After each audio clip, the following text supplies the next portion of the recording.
Ondas del Misterio presenta.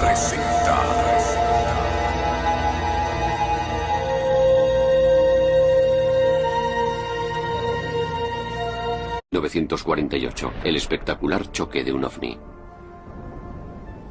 Estamos en 1948 y de repente un cilindro aparece sobre la base más sensible de Rusia. Es incuestionable que Joe Stalin estaba interesado en los choques de platillos volantes, en la tecnología alienígena. No creo en nada.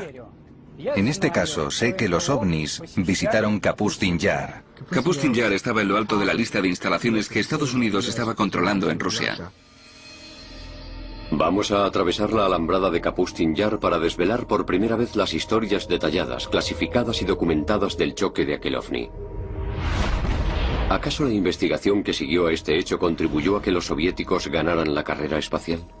Estoy seguro de que los rusos han hecho lo indecible por invertir la ingeniería a cualquier cosa que encontraran, tanto si provenía de Estados Unidos, de Alemania o del exterior. Empezaremos viendo estas imágenes de reconocimiento insólitas procedentes de esta base secreta. Es la primera vez que se hace pública una imagen de esta calidad de Kapustin Yar. Y nos meteremos bajo tierra para tener una visión exclusiva del Centro de Investigación OVNI de Kapustin Yar. Enterraron las instalaciones más secretas dentro de la base, que era secreta incluso para la propia base. El hecho que tuvo lugar en Kapustin Yar en 1948 continúa siendo un enigma de la era soviética. Un acontecimiento decisivo que los investigadores de OVNI siguen llamando el Roswell ruso.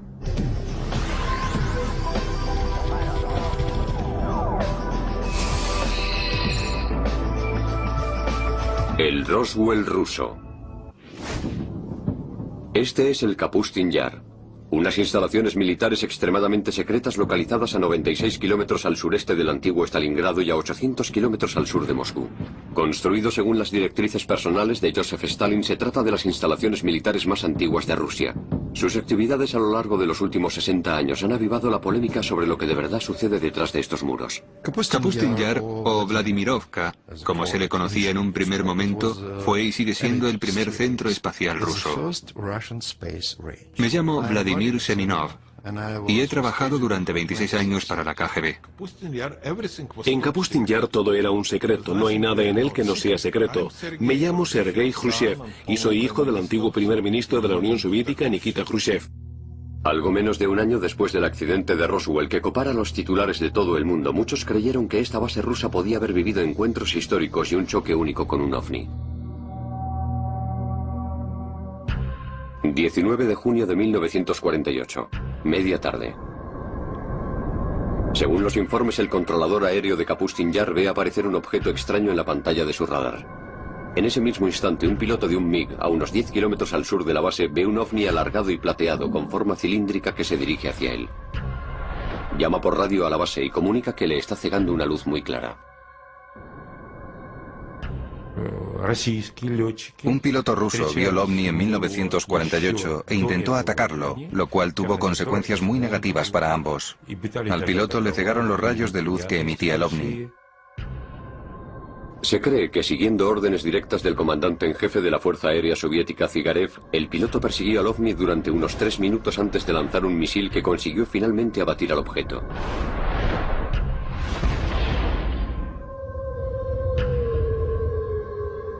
Pero al contrario que con el Roswell, este choque nunca salió en los periódicos. Estamos en 1948 y es una base aérea secreta. De repente aparece un cilindro sobre la base aérea más sensible de Rusia. Despegan los MiGs, es un combate aéreo, los pilotos rusos son buenos.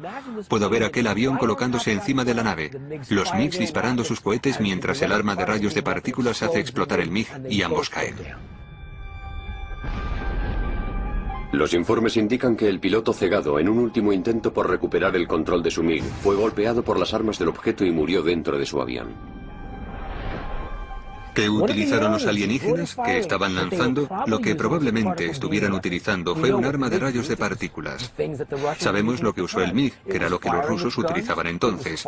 El MiG disparaba sus balas, sus cohetes y las primeras versiones de un misil. Aquel MiG fue capaz de romper el áurea antigravitacional que rodeaba a la nave. El objeto con forma cilíndrica no pudo mantenerse más tiempo en el aire y se estrelló. Y los equipos rusos de recogida, entusiasmados por recibir su primera nave espacial, saltan sobre aquello y se lo llevan bajo tierra a Zhitkur. Entonces empieza el programa OVNI secreto de Rusia. Soy Bill Burns, editor de la revista UFO.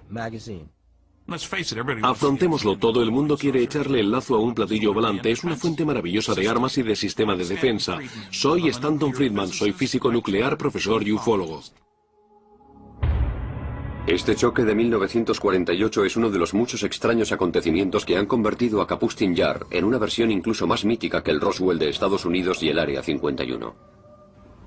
Los soviéticos tenían que hacerse con lo que teníamos nosotros, que era el choque de Roswell. Contábamos con el almacén tecnológico que desarrollamos a principios de la década de los 60 gracias al Roswell. Los rusos no tenían algo así. ¿Cómo conseguir esa tecnología?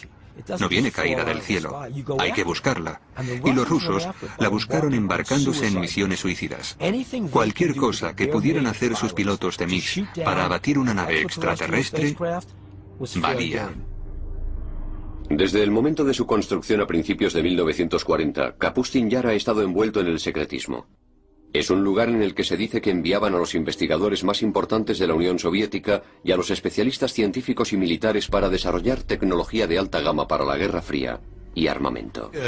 Lo sé todo porque pasé meses y años en Kapustin Yar trabajando allí, probando nuestros misiles de crucero, diseñados para que los submarinos soviéticos hundieran los portaaviones estadounidenses. Kapustin Yar era uno de los pocos lugares en una lista de instalaciones de la que la inteligencia de Estados Unidos quería obtener imágenes. Allí se hacen principalmente tres cosas: prueba misiles tierra-aire, prueba misiles balísticos tierra-tierra y prueba de misiles de lanzamiento o misiles crucero. Allí realizan estas tres pruebas, muy interesante para la inteligencia de Estados Unidos.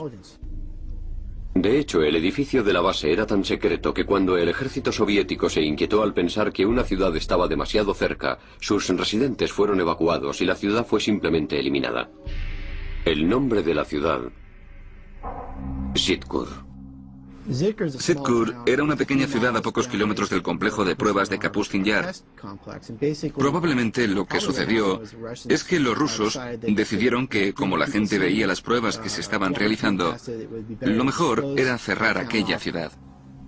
Numerosos investigadores creen que el nombre de Zhitkur fue consecuentemente asignado al Centro de Investigación Subterráneo de Alta Gama sobre OVNIs bajo Kapustin Yar. Existe la idea de que en Zhitkur y en Kapustin Yar hay una zona de almacenamiento de ovnis estrellados, de cadáveres de los visitantes y de miembros de las tripulaciones. Zhitkur es de alguna forma lo que Área 51 es para Nellis AFB en el lago Groom de Nevada. Los distintos países tienen distintos lugares en los que desarrollan su tecnología de ovnis, y lo que hacen es intentar descomponerla, ver su composición e intentar invertir la ingeniería. Pero mucho antes del accidente de 1948, la zona alrededor de Kapustin Yar y el cielo sobre Rusia han sido testigos de otros extraños encuentros bien documentados con ovnis. Algunos de ellos se remontan a un tiempo anterior a lo que conocemos como Rusia. Rusia ocupa un territorio inmenso. Se han divisado ovnis sobre estos territorios al menos durante miles de años. Me llamo Paul Stonehill y soy coautor del libro UFO USSR. Uno de los ovnis más famosos fue avistado en 1950 después de Cristo por un viajero internacional de entonces, Ivan Fadlan. Él y sus compañeros de viaje observaron objetos extraños en el cielo que los asustaron enormemente. Pero los lugareños se mofaron de ellos y les dijeron: los vemos muy a menudo. Batallas aéreas, objetos que se ensalzaban en luchas, extrañas naves, algo similar a la escena de la Guerra de las Galaxias del cine. Increíble. Cuenta la leyenda que las espectaculares batallas aéreas libradas en el cielo dieron fuerza y valor a los guerreros árabes para derrotar a sus enemigos durante los siguientes días de lucha. En el siglo XVII, Rusia experimentó una consecución de avistamientos ovnis. Quienes los vieron describieron aquellos objetos como bolas de fuego con forma de cometas. Quizá el más famoso fuera el hecho de Rob Ócero, cuando un disco de dimensiones desproporcionadas, un potente, llegó a la zona de un lago en el norte de Rusia. Un testigo ocular declaró lo siguiente: Hoy, a día 15 de agosto del año 1963, se oyó un choque estruendoso desde el cielo. Cerca del mediodía descendió sobre Robosero una gran bola de fuego de un cielo totalmente despejado. Frente al fuego se proyectaron dos potentes haces de luz. Se desplazó de sur a oeste y desapareció cuando estaba aproximadamente a 500 metros, pero entonces reapareció y permaneció sobre Robosero durante 1 hora y media, llenando a todos los que lo habían visto con un gran pavor. Este relato documentado incluye a pescadores que sufrieron heridas por el lago ardiente y a peces luminiscentes que lanzaban sobre tierra firme para huir de la creciente bola de fuego. Historias como la vista sobre Robocero eran habituales en la Rusia prerrevolucionaria y fuera de Rusia en Europa. Cuando hablamos en concreto de avistamientos en el territorio de la Unión Soviética, los porcentajes son muy altos, y más del 50% de estos avistamientos de ovnis serían una especie de potente ovni con forma esférica. Otro extraordinario avistamiento tuvo lugar sobre Moscú en 1892. Un testigo ocular lo relataría el 17 de marzo de 1892 en la edición del diario ruso Svet. El pilar de la luz estaba dirigido directamente hacia la Tierra, formando un haz cónico de rayos del color de las llamas. El brillo era considerable y a veces era comparable con la luminosidad de una farola de una calle. El punto desde el que se originaban los rayos no se movió durante todo el tiempo, y los rayos fueron visibles durante 20 o 25 minutos. A pesar de que se han avistado enormes bolas de fuego sobre Rusia durante siglos, no ha habido ningún acontecimiento más sobrecogedor que el que arrasó el bosque siberiano de Tunguska en 1908. Por supuesto, fue una de las teorías que afirma que no era un cometa ni un meteorito, que en realidad era una nave espacial.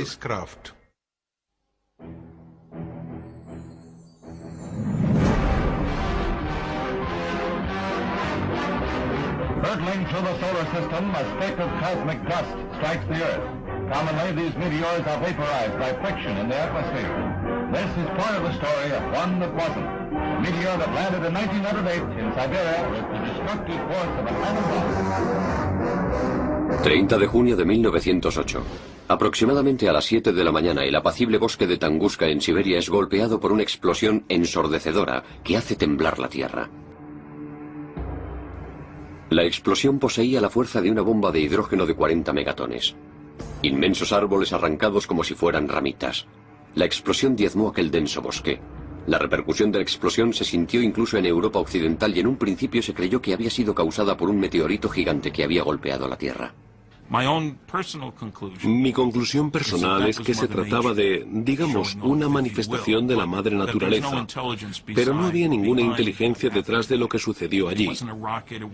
No fue un cohete que nos indicara que los alienígenas nos están observando a los terrícolas.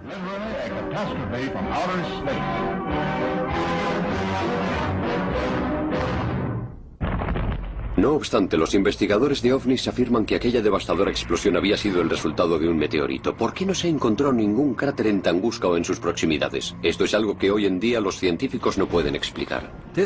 Fue, digamos, una explosión, a pesar de que algunos lo llaman implosión. Varios kilómetros del bosque Tiga resultaron devastados. El acontecimiento en sí ocasionó cambios en el campo magnético de nuestro planeta. Los académicos opinan que lo que sucedió en Tunguska fue simplemente un meteorito, pero hay muchos datos que apuntan en la dirección contraria, que se trató de un vuelo racional dirigido. Aquel objeto realizó un giro, algo que un objeto natural o un meteorito no habrían podido realizar. ¿Qué pudo haber ocasionado tal grado de devastación sin dejar un cráter? Los investigadores actuales de ovnis no han sido los primeros en sospechar que lo que sucedió en Tunguska fue obra de algo distinto a un meteorito. Los informes sugieren que Stalin consideró que la explosión de Tunguska fue el resultado de un ovni que había lanzado algún tipo de arma experimental. Stalin estaba interesado en la información recogida para determinar si los ovnis eran una amenaza inmediata a la seguridad soviética. Por esa razón utilizó a algunos de sus mejores científicos para obtener una evaluación. Científicos como Korolev estudiaron la composición de los ovnis. Sergei Korolev, uno de los científicos más reputados de la Unión Soviética, se convertiría en el padre del programa espacial ruso y en el hombre responsable del Sputnik. Junto con Stalin se propuso resolver el misterio de Tunguska. Aquellas investigaciones lo impulsaron a financiar la expedición al lugar en el que se había producido el acontecimiento de Tunguska. Sergei Korolev invirtió dinero propio en enviar en helicóptero una expedición a la zona de Tunguska. Korolev y Stalin nunca se conocieron. Algunos investigadores intentaron demostrar que Korolev sí se había reunido con Stalin, pero no encontraron ninguna prueba. Stalin imaginaba que podía haber sido en verdad una nave espacial. Quería encontrar los fragmentos de aquella nave, recomponerlos y recrear el objeto con objetivos militares. Inicialmente, Korolev encontró que muchas de las cicatrices físicas producidas en Tunguska seguían visibles. Pero el descubrimiento más sorprendente apareció en forma de fragmentos metálicos radiactivos encontrados en el lugar de los hechos, restos poco habituales de un asteroide o de un meteorito. Si se sigue la trayectoria de vuelo del objeto de Tunguska y se va más allá del lugar del choque, se llega a una zona que los ufólogos rusos llaman el cementerio del demonio. Se trata de una zona de 300 metros cuadrados en la que no crece ni una planta y en la que mueren todos los animales. Una zona que además tiene unos niveles de radioactividad más altos de lo normal. Se trata de las consecuencias de un posible fragmento metálico radiactivo resultante del choque. Los niveles de radiación eran una realidad. Los meteoritos no bajan con ese nivel de radiación, así que una de las historias es que era una nave nodriza que había explotado. Se cree que Korolev le dijo en secreto a Stalin que el accidente de Tunguska había sido provocado en verdad por un ovni, del que se habían encontrado fragmentos por toda la zona. No obstante, en su informe oficial extremadamente secreto, se comenta que Korolev le contó una historia muy distinta. La versión oficial era que en Tunguska había chocado un meteorito gigante.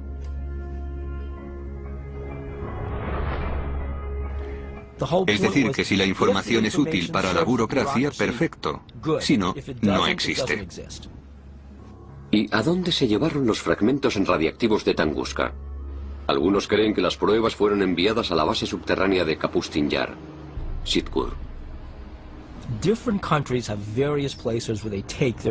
Cada país tiene sus sitios en los que guarda su tecnología de ovnis. El principal lugar de los soviéticos era el de Sitkur, que era donde intentaban entender la tecnología y cómo utilizarla. Obviamente la seguridad que rodea esas bases es una seguridad letal.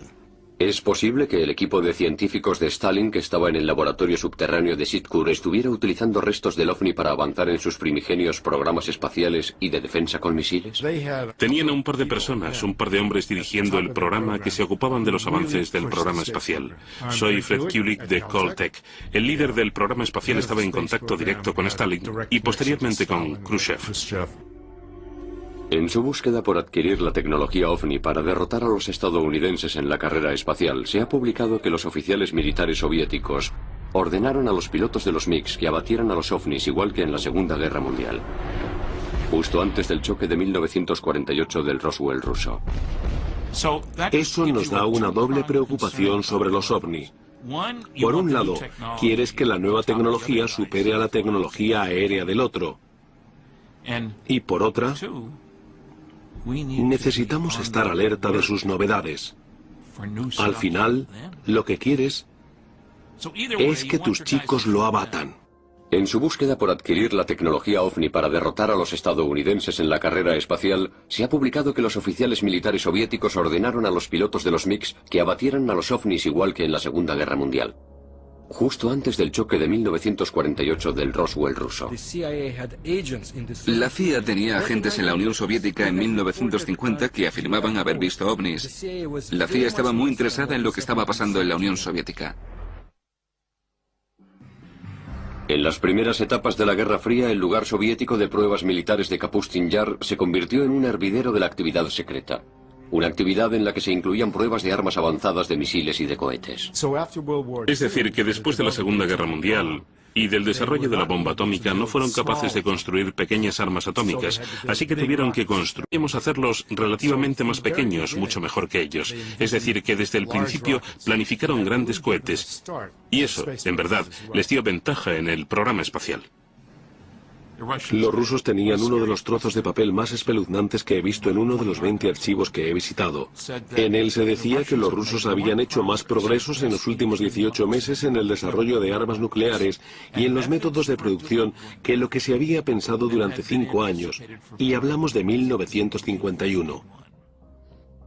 A principios de la década de los 50, los rumores sobre la actividad de los ovnis y de experimentos en Kapustin Yar se habían filtrado más allá de las fronteras soviéticas. Noticias alarmantes que según algunos podían haber impulsado a Estados Unidos a descubrir de una vez por todas si los soviéticos habían utilizado finalmente la tecnología de los ovnis. Kapustin Yar y Zitkur estaban en lo alto de nuestra lista de observación militar, de la misma forma que Área 51, la base aérea de Wright-Patterson y Los Álamos estaban en lo alto de la suya. Tim Brown es un analista experimentado de globalsecurity.org. Es experto en la interpretación de imágenes secretas por satélites y espías tanto para organismos privados como gubernamentales. Kapustin Yar estaba dentro del porcentaje del 10% de las instalaciones que Estados Unidos estaba controlando en Rusia y que evidenciaba el increíble volumen de documentos desclasificados disponibles que demuestran el interés constante existente en lo que estaba pasando en aquellas instalaciones. No mucho tiempo después de que Estados Unidos desarrollara su aparato espía más complejo hasta la fecha, el avión espía U-2, su primera misión fue, como no, Kapustin Yar. Puede que sea la primera vez que alguien de fuera de la CIA o de la comunidad de inteligencia haya estudiado estas imágenes de calidad del Kapustin Yar. Aquellas fotos de reconocimiento del U-2 nunca vistas hasta entonces aportaban una perspectiva detallada a la base militar secreta. Una de las cosas que se ven son distintas actividades en lugares de pruebas en diferentes momentos. Los rusos no solo probaban aquí sus misiles, sino que también entrenaban allí a las tropas que los utilizarían. Así que hacían instrucciones con misiles, preparaciones de pruebas y lanzamientos de prueba. Según un expediente militar conjunto de inteligencia emitido por la Marina, la CIA, el 1 de diciembre de 1960, Kapustin Yar es un complejo militar de pruebas de 3.640 kilómetros cuadrados descrito como un lugar de profundo interés para la comunidad de la inteligencia. Contenía en su momento al menos 4 complejos de lanzamiento balístico, 14 plataformas de lanzamiento, una instalación para seguimiento detallado por radar, 3 pistas de aterrizaje de 1000 metros y numerosas zonas extrañas y no identificadas. Pero lo que no pudieron desvelar los aviones de reconocimiento U-2 se puede ver ahora por primera vez en esta visita subterránea en exclusiva al que podría ser el centro neurálgico de toda la actividad ufológica soviética. Zitkur. A partir de informes y de dibujos del experto ufólogo ruso Anton Anfalov, inéditas para el mundo occidental, estas imágenes son probablemente las primeras de estas instalaciones secretas y crípticas 400 metros bajo Kapustin Yar. Digamos que tienes la oportunidad de bajar allí, al laboratorio ufológico ruso más secreto. No dispone de la última tecnología ni de una iluminación fantástica. Es lúgubre, oscuro y tenebroso. Es ruso. Está extremadamente compartimentalizado. Es como un centro comercial subterráneo, con excepción de que dentro de su núcleo se encuentran estas salas en las que se ha desmontado y vuelto a montar una tecnología muy especial. En esta sala están realizando autopsias a cuerpos alienígenas. En esa otra están reconstruyendo un motor. Después también tenemos estas increíbles máquinas Ryuk-Goldberg. Son máquinas que analizan los componentes básicos. Y finalmente encontramos estos inmensos hangares subterráneos.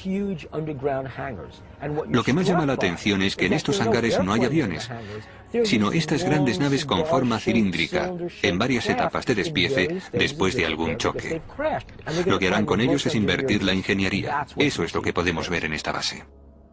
¿Son estas las instalaciones secretas a las que llevaron los restos del Roswell ruso de 1948 y los restos del OVNI de Tungusk?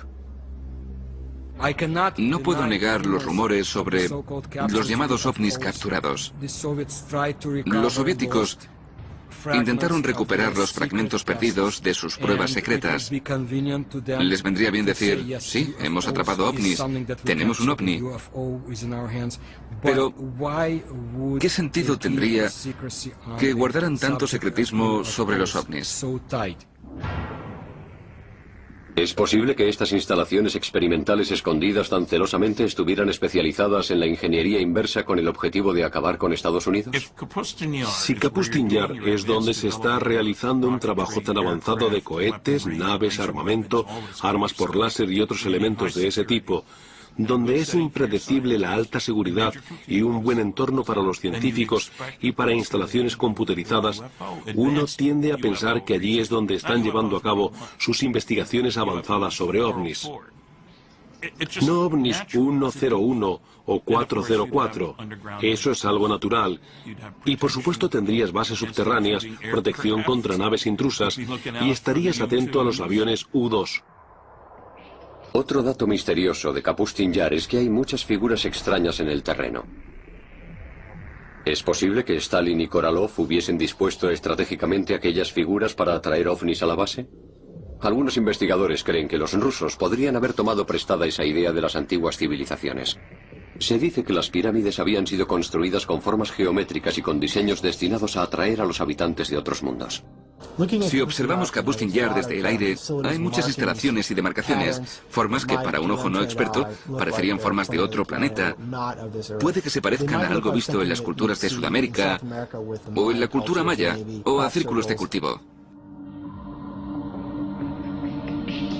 Entre los choques documentados de ovnis y la investigación ultrasecreta, ¿cómo alardearon los soviéticos de sus avances en Kapustin Yar? Now there was a new date for Russian youngsters to remember. October 4, 1957, when Sputnik, the first Earth satellite, was launched. 4 de octubre de 1957. El programa espacial de la Unión Soviética lanza con éxito a orbitar el primer satélite artificial del mundo.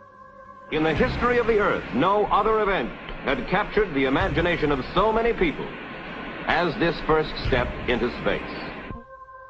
4 años más tarde, Rusia vuelve a derrotar a los estadounidenses lanzando al espacio a Yuri Gagarin, el primer vuelo en órbita a la Tierra dirigido por personas. 2 hitos que colocaron a la Unión Soviética en posición destacada dentro de la tan competitiva carrera espacial. Somos los primeros. En todos los pasos que se sucedieron después durante casi 10 años, los soviéticos fueron por delante de Estados Unidos. El primer hombre al espacio, la primera mujer al espacio, el primer paseo por el espacio, la primera cita espacial, el primer acoplamiento espacial, etc., hasta 1981, cuando se envió la lanzadera. Estoy seguro de que los rusos han hecho lo indecible por invertir la tecnología a cualquier cosa que encontraran, tanto si provenía de Estados Unidos, de Alemania o del exterior. La autoridad rusa más importante en ovnis es un hombre tan legendario y tan popular en todo el país que es conocido por su apellido: Ashasha. En este punto, donde aterrizó el ovni, un equipo estadounidense hace la primera filmación.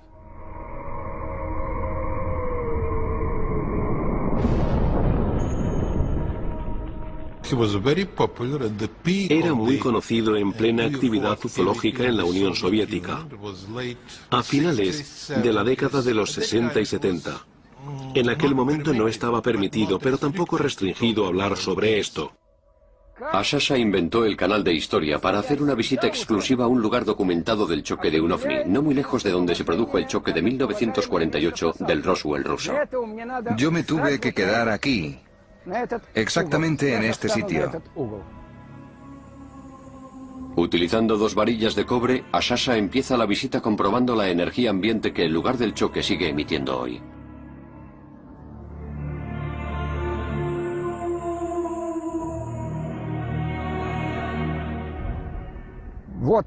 Ahí está, una señal negativa. Es ahí.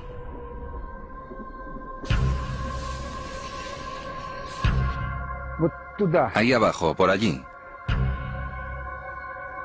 Aquí, en este punto, se produjo el aterrizaje de un platillo volante. Primero lo cruzó directamente y después perpendicularmente, después por las diagonales. Aquí es donde empiezan los límites. Ahora hacia el centro. En este centro vemos una gran cantidad de hierbas compactas. Y lo más importante es que... Mira, una señal positiva. Ahora nos acercamos al límite. Ahora están neutras. Aquí está la otra parte del límite. Desde aquí hasta allí. Ahora me alejo del centro, hacia el otro lado. Ashasha está recorriendo el perímetro de 30 por 6 metros de un ovni con forma cilíndrica que se sabe que se estrelló aquí en 1961. Retrocedemos de nuevo. Volvemos a ver la señal positiva, una señal muy fuerte. ¿Ves cómo varía? Es positiva con mucha fuerza. Ahora retrocedemos, negativa, mira. Aquí está el límite. Allí tenemos un punto, allí tenemos otro. Un tercero y un cuarto. Los animales evitan este lugar, lo rodean, y el ganado no pasta aquí.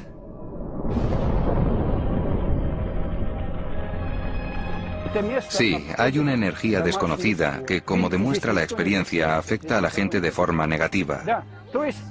Te cambia el pulso. El ritmo de los latidos, te quedas sin aire, empiezas a sudar. No te aconsejo que te quedes aquí más tiempo, pero ya ha sido perjudicial. Venga, vámonos de aquí, a un sitio normal, donde ninguna fuerza desconocida nos influya y actúe sobre nosotros.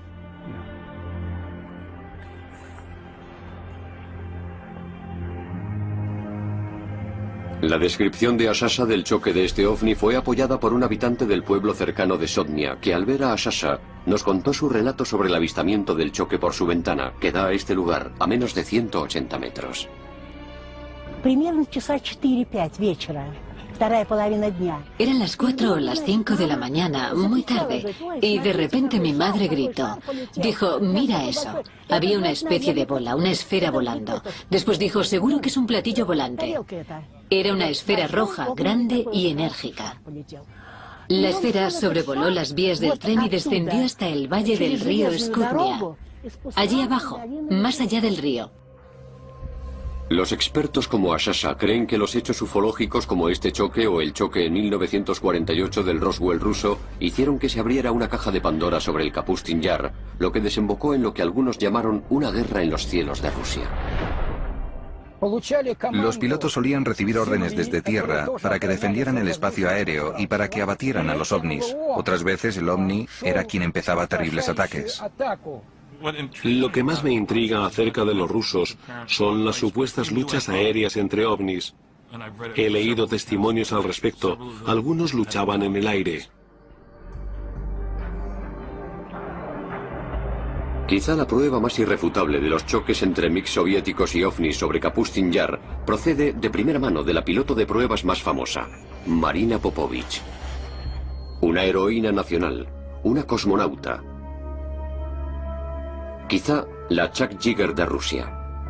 Marina afirma haber presenciado verdaderos enfrentamientos entre pilotos soviéticos y ovnis. En 1964 se produjo un choque durante una misión aérea de entrenamiento soviético. Alexander Kapagan era el comandante de un escuadrón y el instructor de pilotos en una de las escuelas de vuelo. Un día estaba volando con un cadete y fueron atacados por un ovni y cayeron haciendo una espiral. En otra expedición secreta en febrero de 1980, la coronel Popovich se enfrenta a múltiples objetos no identificados en los cielos de Rusia.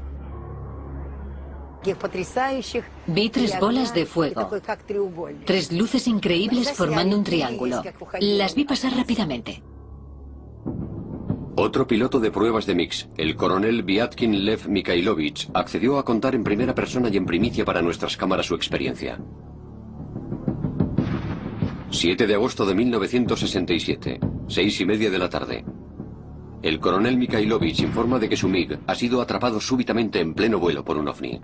Cuando estaba haciendo un giro hacia la izquierda, de repente vi una luz que venía de arriba. Aquel gran disco empezó a encenderse poco a poco y solo me dio tiempo a inclinar rápidamente el avión, pero el ala golpeó el haz de luz. El avión tembló y los niveladores y las agujas empezaron a moverse de derecha a izquierda. Es como si el rayo de luz se desintegrara en pequeños puntos de luz. ¿Cuál fue mi sorpresa cuando mi técnico Mikhail me dijo: Lev Mikhailovich, el ala del avión está brillando? Al parecer estuvo posteriormente durante una semana en el hangar y el ala izquierda no dejó de emitir una luz blanca. Lavaron el ala con queroseno y poco después el brillo desapareció. Por suerte, el encuentro del coronel Mikhailovich con un ovni sobre el cielo de Kapustin Yar en la década de los 60 no tuvo un final tan fatídico como el famoso choque de 1948 en ese mismo cielo. No me asusté, me sorprendí. Me dejó atónito especialmente que el rayo de luz resultara ser compacto, porque sentí el impacto. Mientras seguían llegando informes ufológicos al gobierno soviético procedentes de oficiales civiles y militares, la KGB se empleaba a fondo para ocultar los informes, silenciando a aquellos que los habían elaborado y habían tomado medidas contra la prensa. Pero mientras tanto, la agencia espía estaba creando un informe oficial sobre actividad ufológica en la Unión Soviética llamado el Archivo Azul de la KGB. Estados Unidos nunca entenderá esto, porque hay que estar dentro de la KGB para conocer el poder que tenía. Y durante la época de Stalin, la KGB era increíblemente poderosa. Escrito e investigado a lo largo de los 20 años que separaban los años 60 de los años 80, el Archivo Azul de la KGB era uno de los estudios oficiales más profundos sobre ovnis encargado por un organismo gubernamental en ningún país.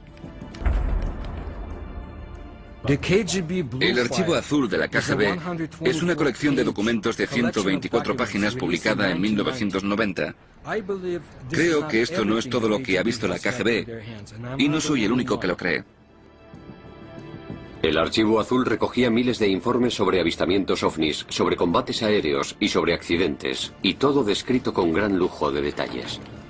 Según el Archivo Azul, el 21 de marzo de 1990, los residentes de una docena de ciudades rusas no muy lejos de las puertas de Kapustin Yar fueron testigos del mismo avistamiento del ovni entre las 10 y las 11:30 de la mañana. A continuación se incluye un extracto escrito de un oficial de asuntos internos de la KGB.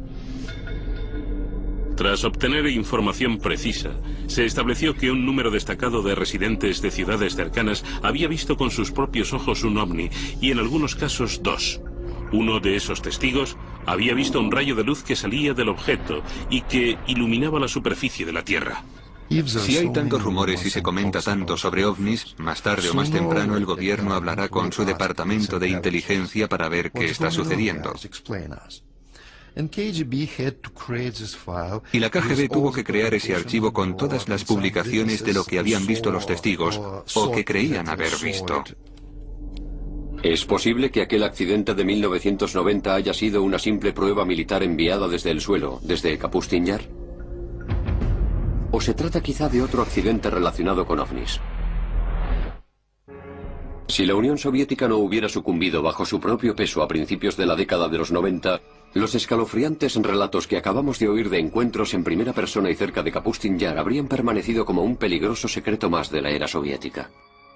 Es diferente porque el momento también lo es. Si hablas con alguien de una generación pasada, sí, claro, no cabe duda, pero hoy en día es totalmente distinto. Las generaciones jóvenes actuales viven en otro tipo de sociedad y disfrutan de mucha más libertad. Esta nueva libertad en Rusia ayudó a los productores de este programa a adquirir a través de canales oficiales estas imágenes soviéticas que vamos a ver. A lo largo de las décadas de los 50 y de los 60, el ejército soviético experimentó una serie de lanzamientos de cohetes fallidos y de pruebas de misiles fallidas que llevaron a un desastre tras otro en la base. ¿Eran simplemente accidentes o represalias de los ovnis? He oído una historia que es posible, y no suelo hablar de leyendas. Los alienígenas hicieron explotar 4 vehículos de lanzamiento soviéticos porque no dejaron de intentar abatir platillos volantes. Escondido durante 45 años, un cámara militar soviético grabó los efectos posteriores de lo que parecían ser 2 ovnis con forma de bolas de fuego que se sabe que chocaron en Kapustin Yar el 3 de junio de 1960. Por lo que podemos determinar, es la primera vez que alguien que no pertenece al ejército soviético o a la KGB ve estas imágenes. Se ve a 3 bomberos del Ejército Rojo huyendo de esta inmensa bola de fuego que, según los informes, siguió aumentando de tamaño y causando otras explosiones masivas en la zona durante más de una hora. Se cree que una de las plataformas de lanzamiento, mientras que otro alcanzó un depósito de combustible de un cohete. Todos los objetivos estaban a pocos metros de las instalaciones de investigación subterráneas para ovnis de Sitkur. Los restos carbonizados de los 2 ovnis que habían sido vistos aquí fueron enviados rápidamente a la base de Sitkur. Imaginemos la Tierra como una colonia subdesarrollada. Y al igual que Estados Unidos y la Unión Soviética libraron guerras políticas cruzando mares, imaginemos que los alienígenas quieren nuestros recursos y que están luchando por la Tierra igual que Estados Unidos y la Unión Soviética se pelearon por otros territorios después de la Segunda Guerra Mundial. ¿Cómo es posible que todos aquellos acontecimientos tan sorprendentes hayan quedado a la sombra de la opinión pública durante tantos años? En la época anterior e inmediatamente posterior a Stalin, todo estaba restringido, por lo que no se permitía hablar de esto. En la época de Stalin, simplemente te mandaban a la cárcel. ¿Es posible atribuir todos estos relatos sobre ovnis y el rastro desvelado de pruebas de ovnis a una explicación lógica? ¿O puede que estos extraños acontecimientos pasen de verdad en Rusia? Una corresponsal de uno de los periódicos estadounidenses de mayor tirada dice que sí. En mayo de 2005 llegaron unos informes a la oficina de Moscú en Los Angeles Times, según los cuales un lago a unas 3 horas de Moscú había simplemente desaparecido. Fuimos allí porque oímos que había desaparecido y pensé, esta historia no me la creo. Kim Murphy visitó la zona días más tarde. Su relato fue publicado en la página frontal del periódico el 27 de mayo de 2005. Llegamos allí y vimos aquel inmenso agujero vacío en el suelo. Los únicos testigos oculares que vieron lo que había pasado describieron que habían ido al lago y que empezó un remolino de agua, algo parecido al agua que se va por un lavabo haciendo círculos con fuerza, y que así, poco a poco, desapareció. Desde lagos que desaparecen a bolas de fuego en el cielo, pasando por ataques documentados de ovnis con forma cilíndrica, Rusia sigue siendo una tierra de increíbles misterios. A día de hoy todavía continúan los trabajos de investigación en Kapustin Yar y en Sitkur, y la base sigue siendo un potente centro neurálgico para la actividad ufológica. Según uno de los investigadores, en 1989 se produjo un accidente en Kapustin Yar, y más recientemente, los restos de un choque en Polonia en 1997 se trasladaron a Kapustin Yar para ser analizados. Algunos de los movimientos políticos recientemente realizados por el presidente Vladimir Putin han hecho que desde Occidente algunos acusen a este gobierno de cerrar el telón de acero una vez más en la vibrante Rusia actual. Día tras día la gente se cuestiona y se preocupa, pensando si la Rusia de Putin es una Rusia mucho más autoritaria que la de Yeltsin. Saben que la información sobre ovnis no está tan disponible en Rusia con la misma facilidad que antes. En una sociedad abierta se pierde la capacidad de controlar los secretos. Putin salió de la KGB. Está viendo cómo mucha información valiosa y una tecnología valiosa están pasando a fuentes privadas. La Unión Soviética está cerrando puertas, está cerrando muchas zonas, pero también cerrando el tema de los ovnis. Puede que se tarde mucho hasta que se cierre el telón sobre los laboratorios subterráneos ocultos y las guaridas de esta legendaria Área 51 de Rusia. Solo hemos empezado a escarbar la superficie de los sorprendentes misterios del Roswell de Rusia. Las peticiones extraordinarias requieren pruebas extraordinarias. Ver para creer.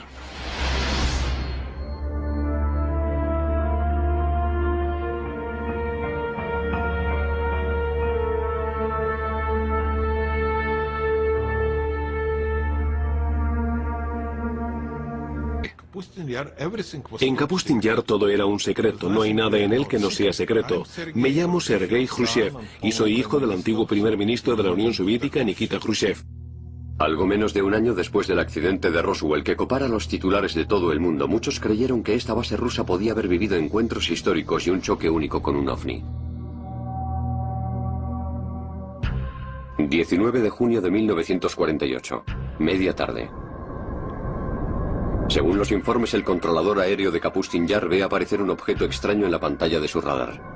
En ese mismo instante, un piloto de un MiG, a unos 10 kilómetros al sur de la base, ve un ovni alargado y plateado con forma cilíndrica que se dirige hacia él. Llama por radio a la base y comunica que le está cegando una luz muy clara. Un piloto ruso vio el ovni en 1948 e intentó atacarlo, lo cual tuvo consecuencias muy negativas para ambos. Al piloto le cegaron los rayos de luz que emitía el ovni. Se cree que, siguiendo órdenes directas del comandante en jefe de la Fuerza Aérea Soviética Zigarev, el piloto persiguió al ovni durante unos 3 minutos antes de lanzar un misil que consiguió finalmente abatir al objeto.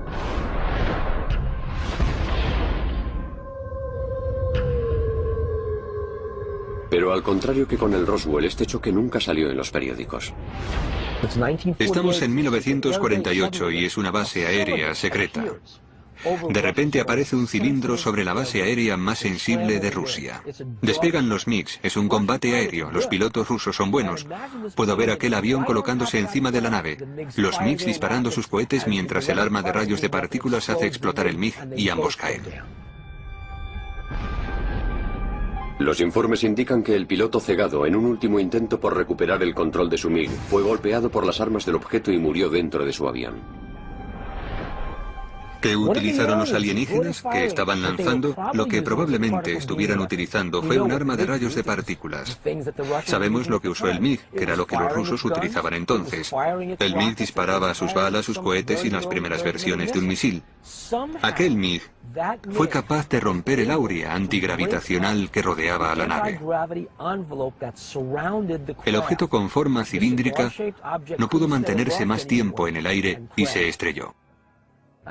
Y los equipos rusos de recogida, entusiasmados por recibir su primera nave espacial, saltan sobre aquello y se... Hora y media, llenando a todos los que lo habían visto con un gran pavor. Este relato documentado incluye a pescadores que sufrieron heridas por el lago ardiente y a peces luminiscentes que lanzaban sobre tierra firme para huir de la creciente bola de fuego.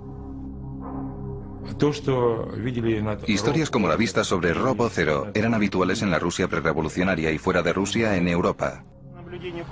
Cuando hablamos en concreto de avistamientos en el territorio de la Unión Soviética, los porcentajes son muy altos y más del 50% de estos avistamientos de ovnis serían una especie de potente ovni con forma esférica. Otro extraordinario avistamiento tuvo lugar sobre Moscú en 1892. Un testigo ocular lo relataría el 17 de marzo de 1892 en la edición del diario ruso Svet. El pilar de la luz estaba dirigido directamente hacia la Tierra, formando un haz cónico de rayos del color de las llamas. El brillo era considerable y a veces era comparable con la luminosidad de una farola de una calle. El punto desde el que se originaban los rayos no se movió durante todo el tiempo, y los rayos fueron visibles durante 20 o 25 minutos.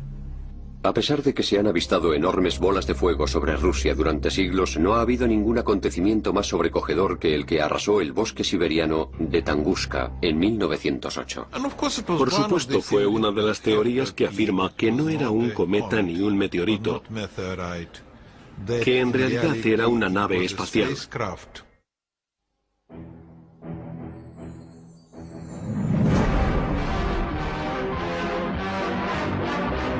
Hurtling through the solar system, a speck of cosmic dust strikes the Earth. Commonly, these meteors are vaporized by friction in the atmosphere. This is part of the story of one that wasn't. A meteor that landed in 1908 in Siberia with the destructive force of an atom bomb. 30 de junio de 1908. Aproximadamente a las 7 de la mañana, el apacible bosque de Tunguska en Siberia es golpeado por una explosión ensordecedora que hace temblar la Tierra. La explosión poseía la fuerza de una bomba de hidrógeno de 40 megatones. Inmensos árboles arrancados como si fueran ramitas. La explosión diezmó aquel denso bosque. La repercusión de la explosión se sintió incluso en Europa Occidental y en un principio se creyó que había sido causada por un meteorito gigante que había golpeado la Tierra. Mi conclusión personal es que se trataba de, digamos, una manifestación de la madre naturaleza, pero no.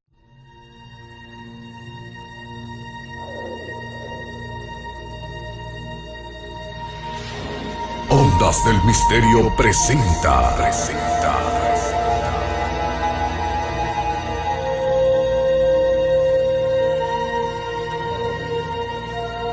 1948, el espectacular choque de un ovni.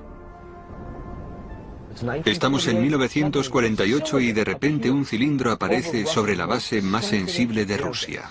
Es incuestionable que Joe Stalin estaba interesado en los choques de platillos volantes, en la tecnología alienígena. No creo en nada.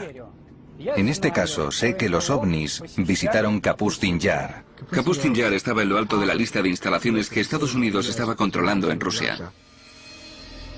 Vamos a atravesar la alambrada de Kapustin Yar para desvelar por primera vez las historias detalladas, clasificadas y documentadas del choque de aquel ovni. ¿Acaso la investigación que siguió a este hecho contribuyó a que los soviéticos ganaran la carrera espacial? Estoy seguro de que los rusos han hecho lo indecible por invertir la ingeniería a cualquier cosa que encontraran, tanto si provenía de Estados Unidos, de Alemania o del exterior. Empezaremos viendo estas imágenes de reconocimiento insólitas procedentes de esta base secreta. Es la primera vez que se hace pública una imagen de esta calidad de Kapustin Yar. Y nos meteremos bajo tierra para tener una visión exclusiva del Centro de Investigación OVNI de Kapustin Yar. Enterraron las instalaciones más secretas dentro de la base, que era secreta incluso para la propia base.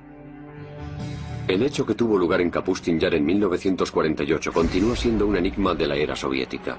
Un acontecimiento decisivo que los investigadores de OVNI siguen llamando el Roswell ruso.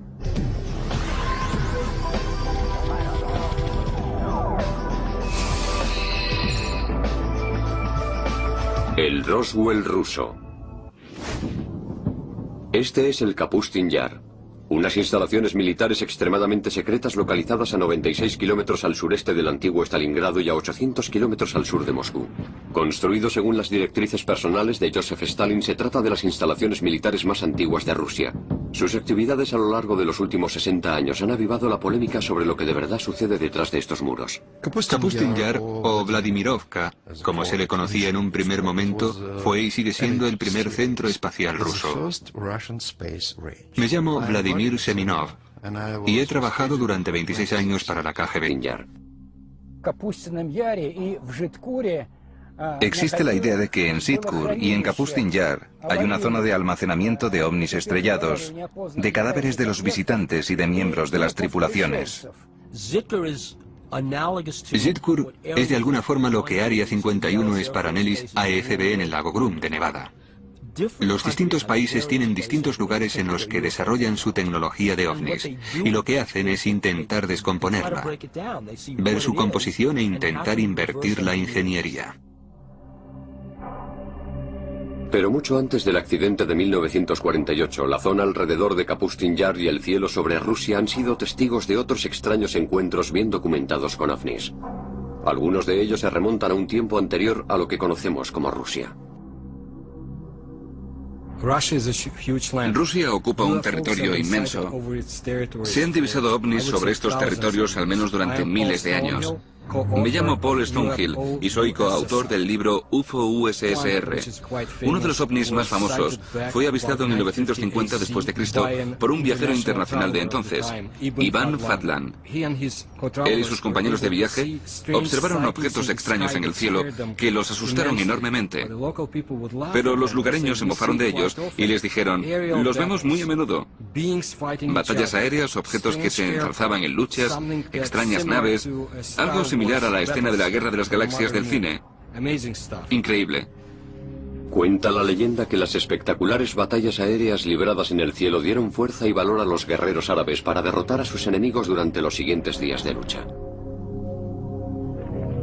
En el siglo XVII, Rusia experimentó una consecución de avistamientos ovnis. Quienes los vieron describieron aquellos objetos como bolas de fuego con forma de cometas. Quizá el más famoso fuera el hecho de Rob Othero, cuando un disco de dimensiones desproporcionadas, un potente, llegó a la zona de un lago en el norte de Rusia.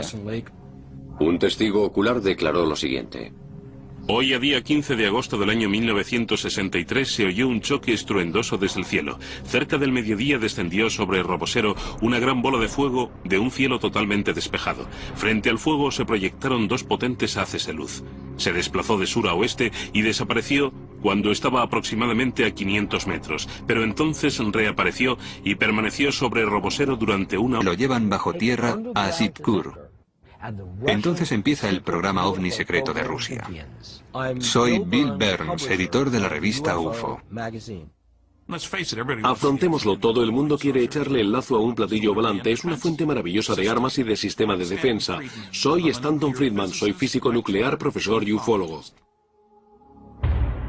Este choque de 1948 es uno de los muchos extraños acontecimientos que han convertido a Kapustin Yar en una versión incluso más mítica que el Roswell de Estados Unidos y el Área 51. Los soviéticos tenían que hacerse con lo que teníamos nosotros, que era el choque de Roswell. Contábamos con el almacén tecnológico que desarrollamos a principios de la década de los 60 gracias al Roswell. Los rusos no tenían algo así. ¿Cómo conseguir esa tecnología? No viene caída del cielo. Hay que buscarla. Y los rusos la buscaron embarcándose en misiones suicidas. Cualquier cosa que pudieran hacer sus pilotos de MiG para abatir una nave extraterrestre valía. Desde el momento de su construcción a principios de 1940, Kapustin Yar ha estado envuelto en el secretismo. Es un lugar en el que se dice que enviaban a los investigadores más importantes de la Unión Soviética y a los especialistas científicos y militares para desarrollar tecnología de alta gama para la Guerra Fría y armamento.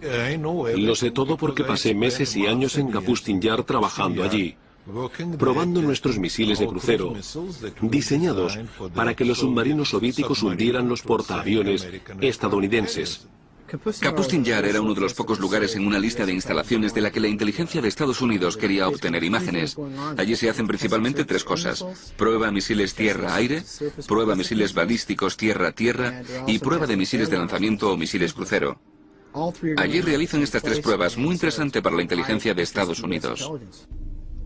De hecho, el edificio de la base era tan secreto que cuando el ejército soviético se inquietó al pensar que una ciudad estaba demasiado cerca, sus residentes fueron evacuados y la ciudad fue simplemente eliminada. El nombre de la ciudad: Sitkur. Sitkur era una pequeña ciudad a pocos kilómetros del complejo de pruebas de Kapustin Yar. Probablemente lo que sucedió es que los rusos decidieron que, como la gente veía las pruebas que se estaban realizando, lo mejor era cerrar aquella ciudad. Numerosos investigadores creen que el nombre de Sitkur fue consecuentemente asignado al Centro de Investigación Subterráneo de Alta Gama sobre OVNIs bajo Kapustin.